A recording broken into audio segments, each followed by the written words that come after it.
तो चलिए कंटिन्यू। कल हम डिस्कस कर रहे थे cash book with cash and bank column.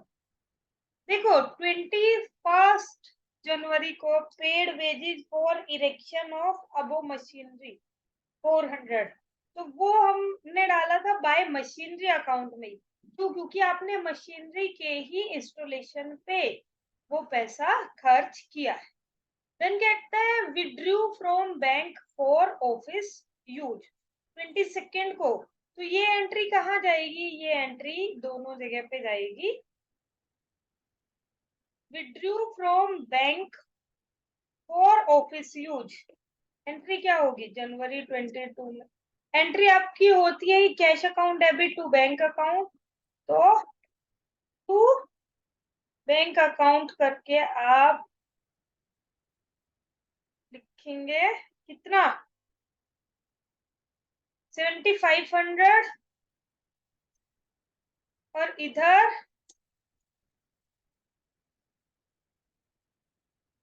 Bye cash account करके, सॉरी ये जो है इधर आएगा। बाय कैश अकाउंट करके बैंक कॉलम में आपका जाएगा 75। ठीक है। देन कहता है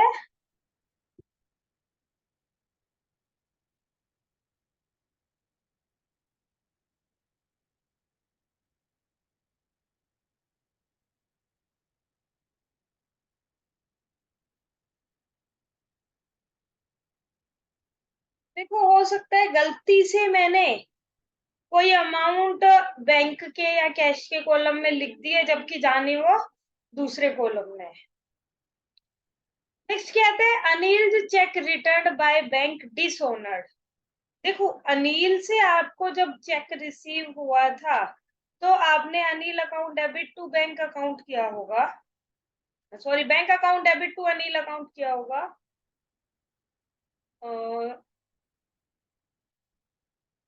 यहाँ पे मुझे तो मैंने कोई एंट्री नहीं करी।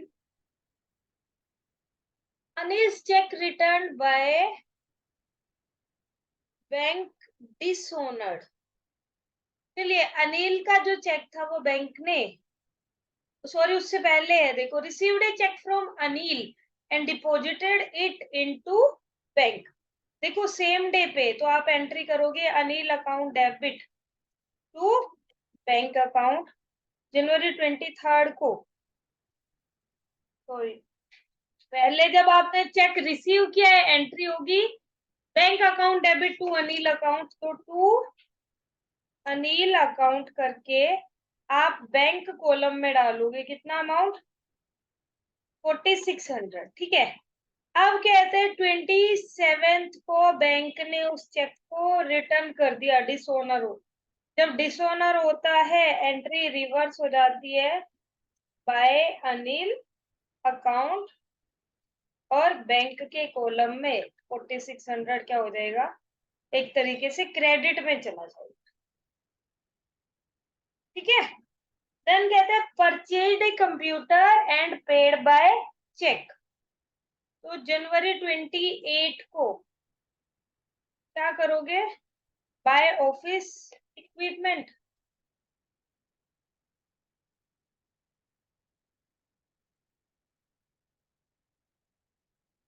चेक के थ्रू पेमेंट किया है तो बैंक कॉलम क्रेडिट होगा आपका 8000 से।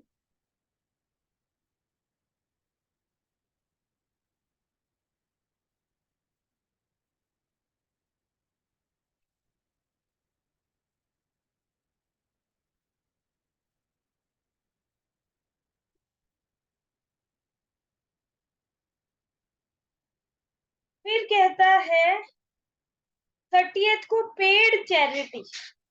पेड चैरिटी का मतलब जनवरी 30 को आप क्या करोगे?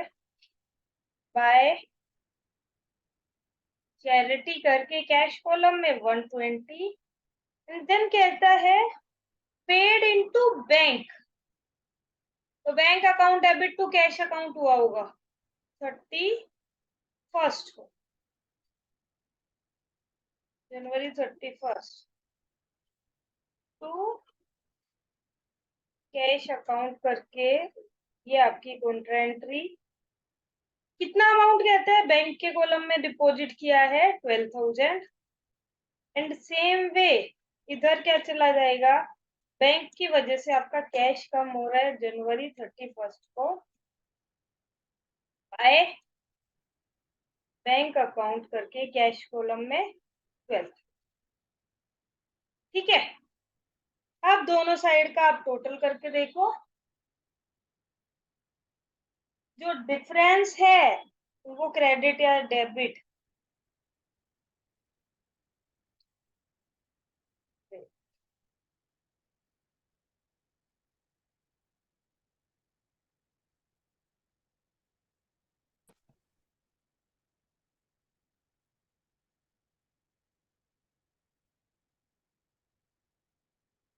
देखो हम मैच करते हैं, हमारी यही एंट्रीज हैं। To balance BD, to sales, to Suresh, to Ravi, then to cash, to sales, to bank, to cash, to sales, to bank, to Anil and to cash. ठीक है, सेम वे इधर by salaries, by Sudhir, by travelling expenses, by purchase, by bank, by machinery, then फिर by machinery, then by cash, by Anil, by office equipment, by charity and by bank. अब last में इन दोनों का करने के बाद आप क्या करोगे? इधर जनवरी 31 को हो सकता है टू बैलेंस बीडी भी आ जाए, टू बैलेंस सीडी भी आ जाए, या बाय बैलेंस सीडी, क्योंकि कैश का बैलेंस हमेशा क्रेडिट साइड का ही रहेगा, बैंक का हो सकता है आपका डेबिट बैलेंस भी आ। तो इस सम में 3780 एंड 12300 क्रेडिट साइड का ही है। दोनों साइड की जब आप टोटल करोगे टोटल सेम आना चाहिए। ठीक है, इधर आपका टोटल 42300 एंड 45,000, 42300 45,000, इधर भी 42300 45,000। ठीक है, क्लियर है? इस इलस्ट्रेशन में कोई प्रॉब्लम है? No ma'am. चलिए आगे चलते हैं।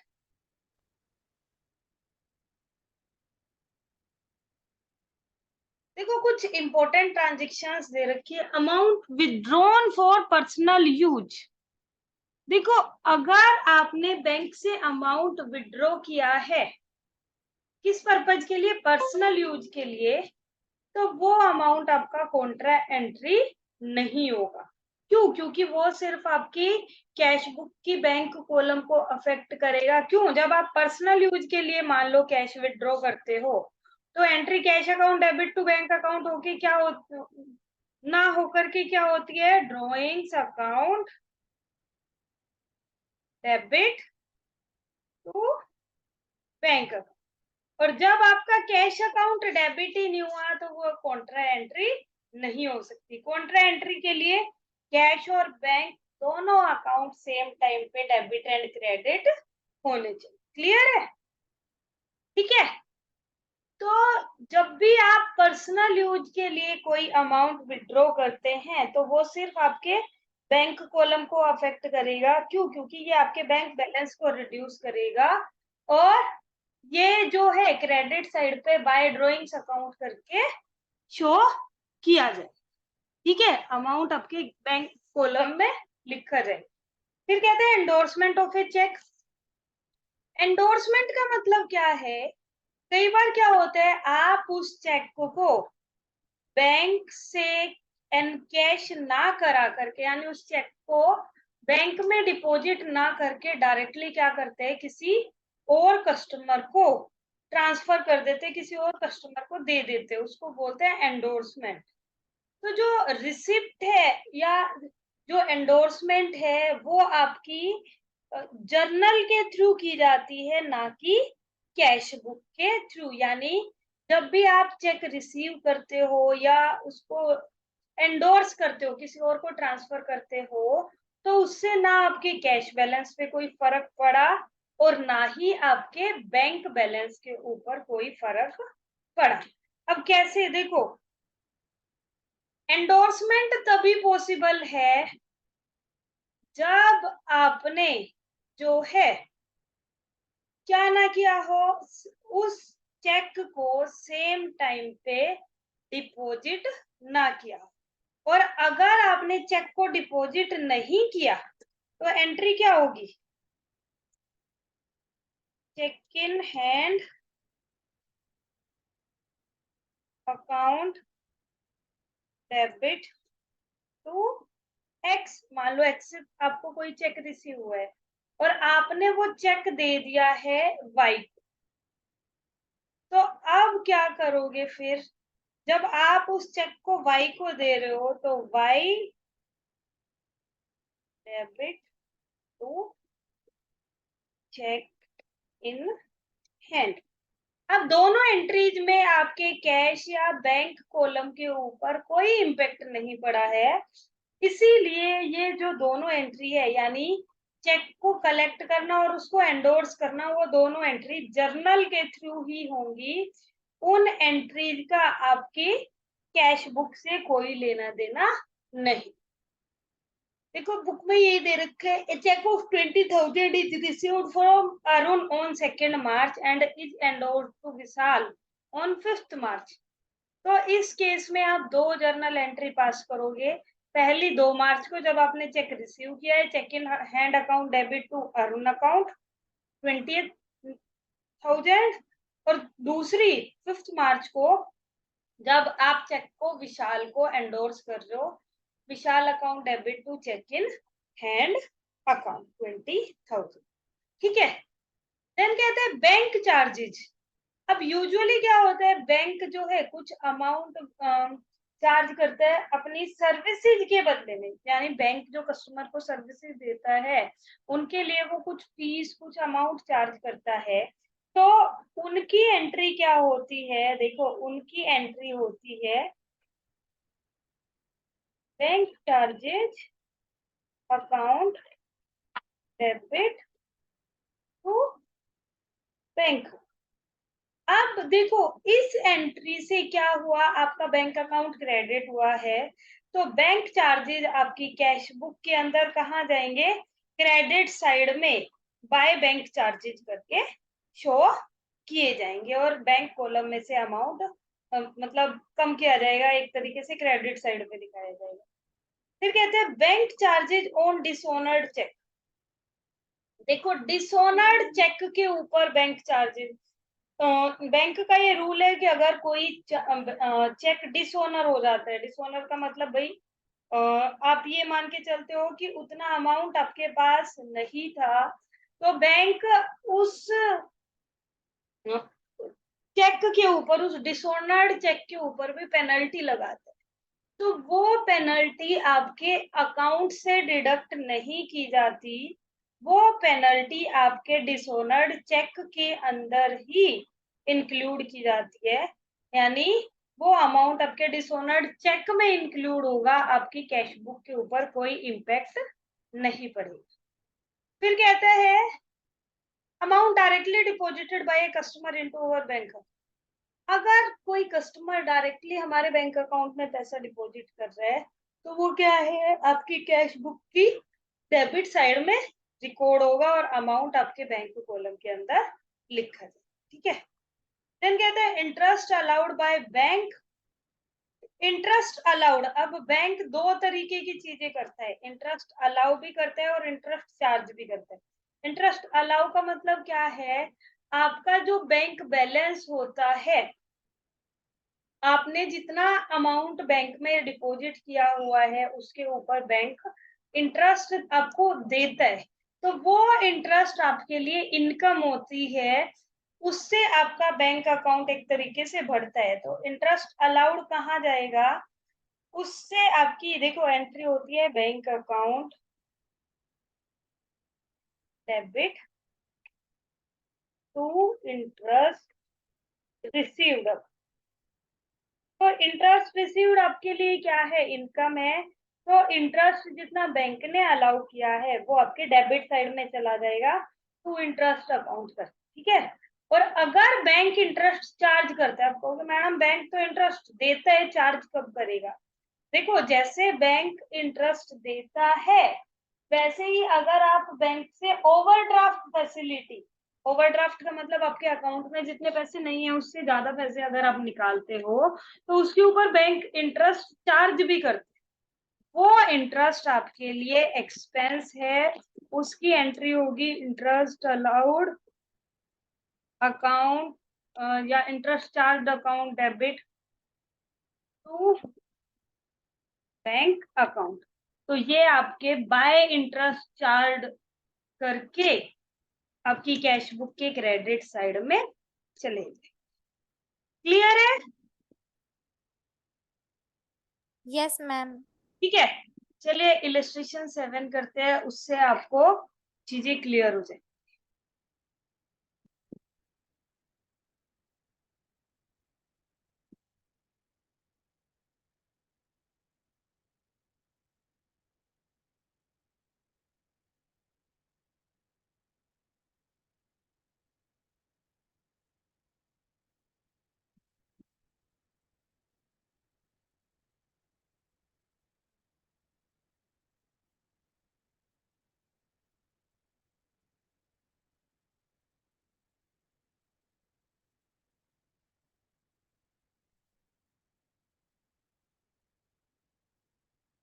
ठीक है, सबसे पहला आपका कॉलम होता है डेट, देन पर्टिकुलर, फिर मैं वाउचर वाला कॉलम नहीं बना रही हूँ, सीधा लेजर फोलियो का कॉलम बना रही हूँ।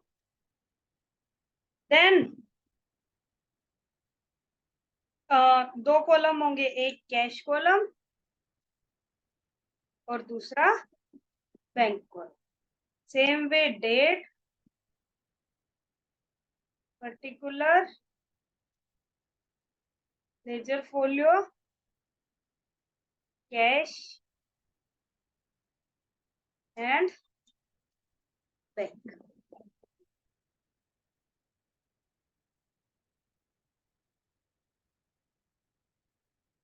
ठीक है, तो अभी सबसे पहले क्या है, 1 जनवरी 2018 को cash in hand 70,000 and bank overdraft 50,000।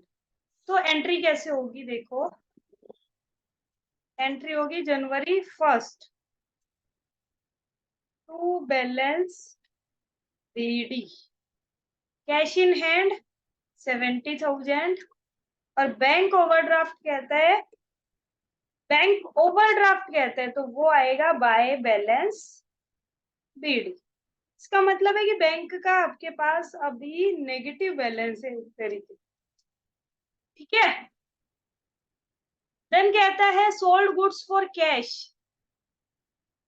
Cash में सेल किए है तो टू सेल्स अकाउंट कितना 50,000। फिर कहता है cash deposited into bank 80,000। Entry क्या होगी, टू कैश अकाउंट करके बैंक कॉलम में 80,000 जाएंगे और सेम इधर क्या हो जाएगा, बाय बैंक अकाउंट करके कैश कॉलम में 80,000 से। ठीक है, कॉन्ट्रा एंट्री है ये, दोनों तरफ सी लिखोगे। देन कहते हैं परचेड गुड्स फ्रॉम मीना, कुछ भी मेंशन्ड नहीं है, यानी हम मान के चलेंगे हमने क्या किया है, क्रेडिट पे परचेज की है। 7th को कहते हैं cheque issued to Meena in full settlement, cheque issue किया है आपने 28,800 का, तो January 7 बाय मीना 28,800 और 200, आपको जो 1,200 का डिस्काउंट मिला है उसकी एंट्री क्या हो जाएगी, Meena account debit to discount receive. आपने परचेज की थी 30,000 की, पेमेंट की 28,800, 1200 का आपने डिस्काउंट रिसीव कर। देन कहते हैं withdrew from bank for personal use 5,000। Bank से पर्सनल यूज के लिए विड्रॉ किए। ने पहले ही कहा था कि पर्सनल यूज के लिए जब आप विड्रॉ करते हो तो उसमें कैश विड्रॉ नहीं होता है, एंट्री होती है drawings account debit to bank account. तो बाय ड्रॉइंग्स अकाउंट करके आप बैंक अकाउंट के कॉलम में 5,000 लिखो, ठीक है। देन कहता है sold goods to Ajay and cheque received from him. अब चेक रिसीव्ड फ्रॉम हिम और आगे नेक्स्ट एंट्री दे रखी है cheque received from Ajay deposited into bank, ठीक है। तो जनवरी 12 की आपके पास जो एंट्री आएगी वो क्या आएगी? Sold goods to Ajay and cheque received by him.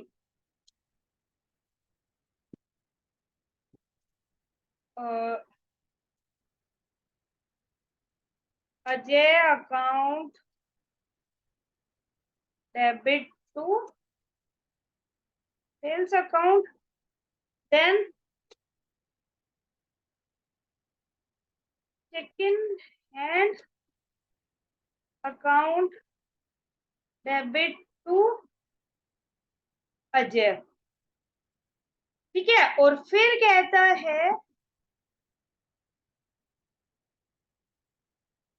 Check received from Ajay deposited into bank.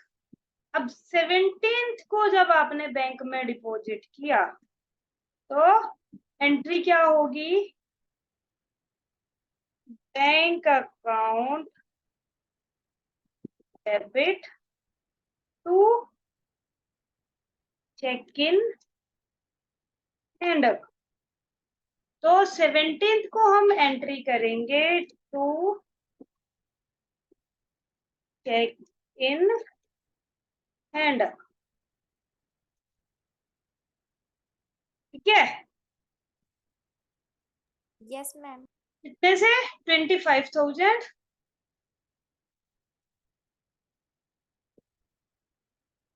Then कहता है cheque bank charges. Bank charges हम क्या कहते हैं, क्या कहाँ आएंगे, किस डेट को है? 20th को। Bank charges account debit to bank account होता है, तो बाय बैंक चार्जेज अकाउंट कितने? 500। देन कहता है इंटरेस्ट चार्ज बाय बैंक। अब ये चीजें ध्यान में रखनी है, देखो interest charge by bank, bank ने इंटरेस्ट चार्ज किया है, वो भी क्रेडिट साइड में जाएगा। फिर जनवरी 22 आपके लिए एक एक्सपेंस है बाय इंटरेस्ट चार्ज